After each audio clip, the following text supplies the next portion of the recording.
From Keene in the Shire, the Liberty Media capital of the world, this is Daryl W. Perry, host of FPP Radio News for Wednesday, February 22nd, 2017. Silver is trading at $17.98 per ounce. Gold is valued at $1,235 per ounce. Bitcoin is trading at 1.6 cents, and the average price of Bitcoin is $1,108.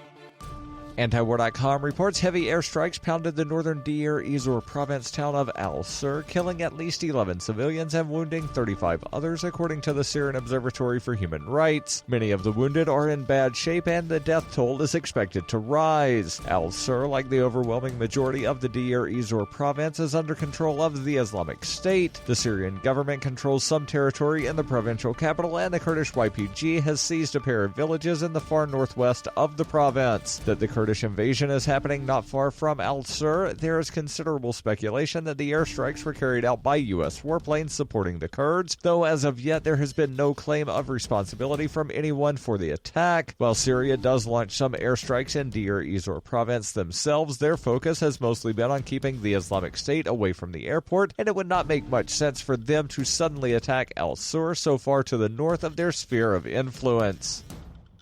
In 2115 New England, there are no borders, no states, and no regulations, yet never has a more peaceful and prosperous place existed. But Mr. Drake's security company has seen better days. Faced with the prospect of waning power, Mr. Drake intends to replace the anarchy of New England with a government. But at what cost? And can anyone stop him? Anarchy in New England by Joe Jarvis is available from Amazon.com and all major bookstores.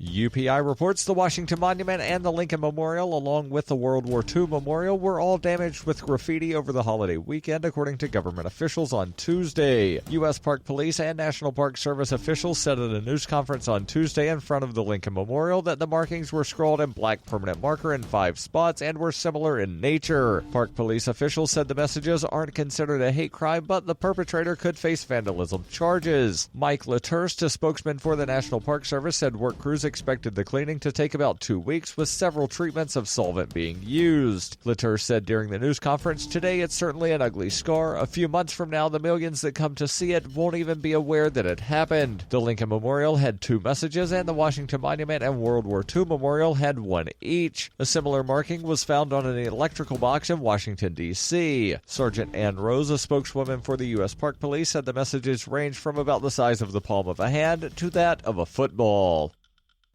For nearly 40 years, Roberts & Roberts Brokerage has been a trusted source for buying and selling precious metals like gold and silver. They also take Bitcoin for precious metal purchases and have permanently removed the minimum purchase amount for all orders paid in the digital currency. Call Roberts & Roberts today for knowledgeable advice on buying and selling precious metals and a forward-thinking approach to new technologies. 800-874-9760 or visit online at rrbi.co. Reuters reports President Donald Trump's administration plans to consider almost all undocumented immigrants subject to deportation, but will leave protections in place for immigrants known as Dreamers who entered the United States illegally as children, according to official guidelines released on Tuesday. The DHS guidance to immigration agents is part of a broader border security and immigration enforcement plan and executive orders that Trump signed on January 25th. Former President Barack Obama issued an executive order in 2012 that protected 750,000 immigrants who had been brought into the United States illegally by their parents. Trump has said the issue is very difficult for him. Trump campaigned on a pledge to get tougher on the estimated 11 million undocumented immigrants in the United States, playing on fears of violent crime while promising to build a wall on the border with Mexico and to stop potential terrorists from entering the country. Trump's planned measure against undocumented immigrants have drawn protests, such as at events last week that activists called a Day Without Immigrants, to highlight the importance of foreign-born people who account for 13% of the U.S. population, or more than 40 million naturalized American citizens. WABC television reported a banner declaring "Refugees Welcome" was posted on the base of the Statue of Liberty before park rangers removed it on Tuesday. DHS officials on a conference call with reporters said that although any immigrant in the country illegally could be deported, the agency will prioritize those deemed a threat. This has been FPP Radio News, online at fppradio.com.